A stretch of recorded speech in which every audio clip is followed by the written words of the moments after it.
Assalamualaikum warahmatullahi wabarakatuh. Perkenalkan, nama saya Muhammad Safat Maja dengan NIM G0023221 dari kelompok A2. Ingin mempresentasikan laporan tentang inhal anatomi blok 2.3. Nah, pertama penyakit Parkinson. Penyakit Parkinson adalah gangguan neurodegeneratif yang mempengaruhi sistem saraf pusat, terutama area otak yang disebut substansia nigra. Nah, di substansia nigra ini bagian dari midbrain yang mengandung sel-sel saraf yang memproduksi dopamin. Lalu neurotransmitter penting untuk mengatur gerakan dan koordinasi. Nah, pada penyakit Parkinson, sel-sel substansia nigra ini mengalami degenerasi dan mati, dan sehingga produksi dopamin itu akan berkurang. Lalu dopamin sendiri itu ialah neurotransmitter yang mengatur gerakan, emosi, dan motivasi.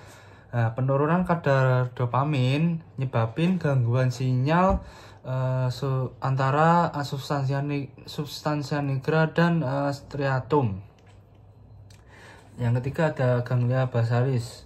Ganglia basalis ini sekelompok struktur di dalam otak yang terlibat dalam kontrol gerakan.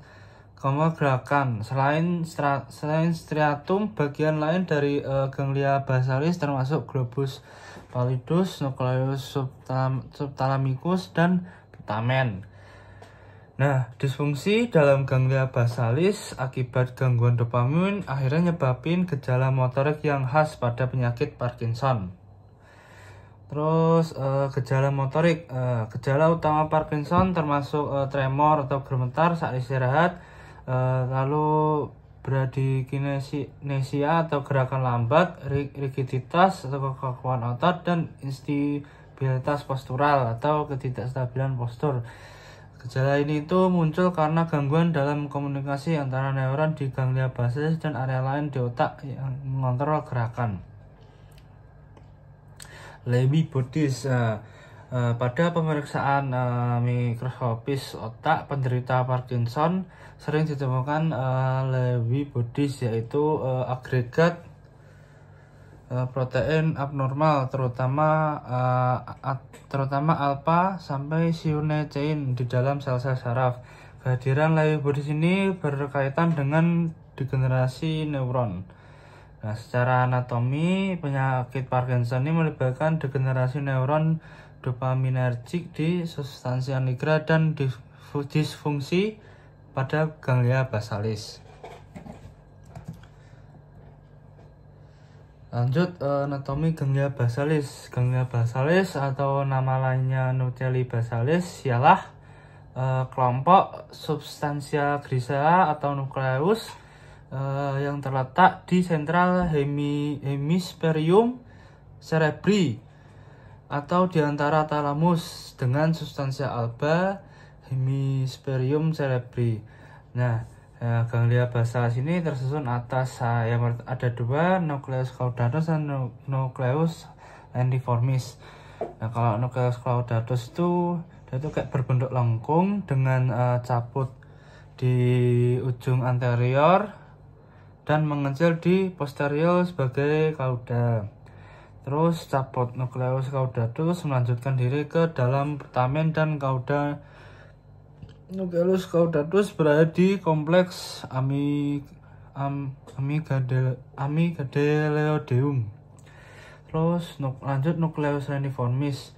Nukleus ini terdiri dari dua bagian, yaitu putamen yang di lateral dan globus pallidus di medial yang dipisahkan oleh lamina medullaris externa.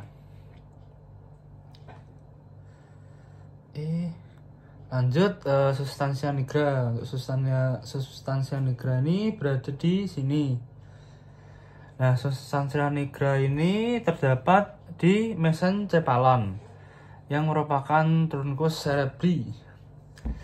Nah, dia tuh terletak di antara crus cerebri dan tegmentum mesencepali. Nah, substansia nigra ini merupakan nukleus motorik yang gede dan dia tuh ada di antara tegmentum dan crus cerebri. Nah, untuk warnanya yang gelap diakibatkan oleh pigmen melanin yang terkandung di dalam sel-sel saraf. Nah, substansia nigra ini merupakan komponen penting pada sistem motorik ekstra piramidal dan mempunyai hubungan dengan ganglia basalis. Terus lanjut pons. Untuk pons ini terletak di inferior mesencephalon dan superior medulla oblongata. Untuk panjangnya tuh 2,5 cm. Kenapa diberi nama pons? Nah, pons itu punya arti tersendiri, yaitu jembatan, seperti jembatan yang menghubungkan kedua hemispherium cerebelli. Nah, pons ini melekat pada cerebellum melalui 3 pendukuli cerebellaris. Permukaan anterior pons cembung dari satu sisi ke sisi, menunjukkan banyak serabut saraf yang melintang yang konvergen pada masing-masing sisi membentuk peduncularis cerebris medius. Nah, pada garis tengah terdapat alur dangkal disebut sulcus basilaris yang ditempati oleh arteri basilaris pontis. Pada tiap sisi pons, pada permukaan anterolateral keluar nervus trigeminus. Nah, dan di dalam sulcus antara pons dan medulla oblongata, dari medial ke lateral keluar nervus abducens, facialis, dan vestibulocochlearis. Nah, permukaan posterior pons tertutup oleh cerebellum. Permukaan posterior sebelah lateral dibatasi oleh pedunculus cerebellaris superior dan dibagi menjadi 2 bagian simetris oleh sulcus medianus posterior. Di sebelah lateral sulcus terdapat penonjolan disebut eminentia mediana yang berlanjut ke inferior dan meluas menjadi colliculus facialis. Di sebelah lateral eminentia dan colliculus facialis itu tuh dibatasi oleh sulcus yang bernama sulcus limitans, dan di sebelah lateral sulcus limitans terdapat area yang bernama vestibuli.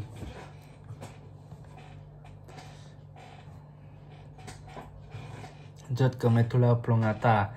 Nah, medulla oblongata ini membentang dari sulcus spontinus inferior hingga medulla spinalis yang berakhir setinggi foramen occipitale magnum.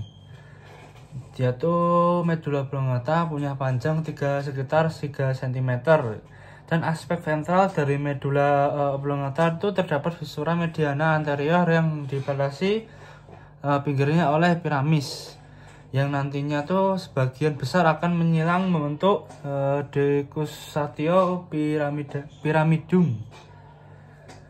Nah, pada bagian posterolateral piramis terdapat yang namanya tuh olivia, yang merupakan elevasi berbentuk oval karena adanya nukleus olivarius inferior. Di posterior olivia terdapat pudendus cerebellaris inferior yang menghubungkan medulla oblongata dengan cerebellum. Nah, lalu di dalam sulcus di antara olivia dan pedunculus cerebellaris inferior muncul villa radiculus nervus glossopharyngeus, nervus vagus, dan radix cranialis nervus accessorius.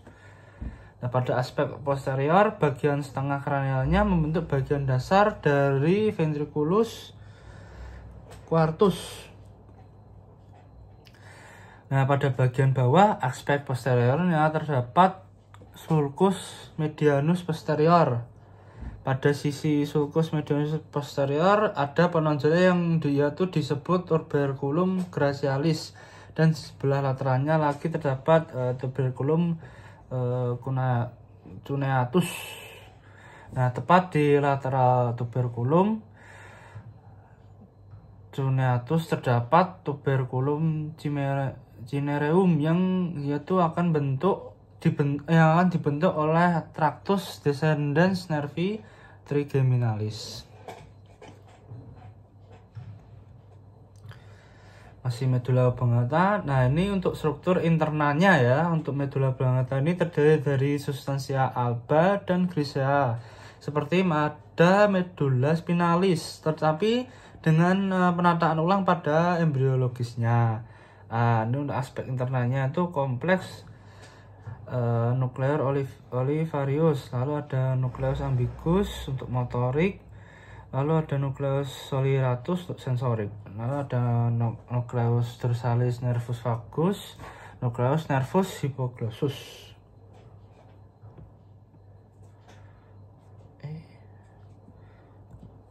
Lanjut cerebellum. Nah, untuk cerebellum dia tuh ada terbentuk dari bagian posterior lamina, alaris, metencephalon.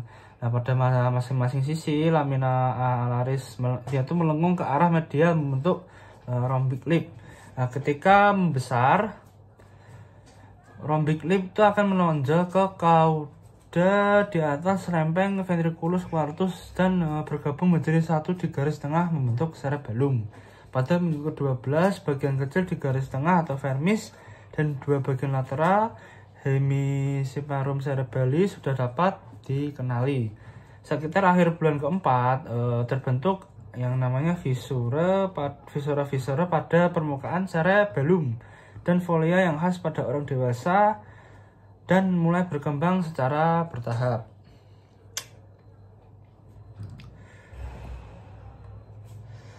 Mungkin sekian dari saya, jika ada kesalahan mohon dimaafkan.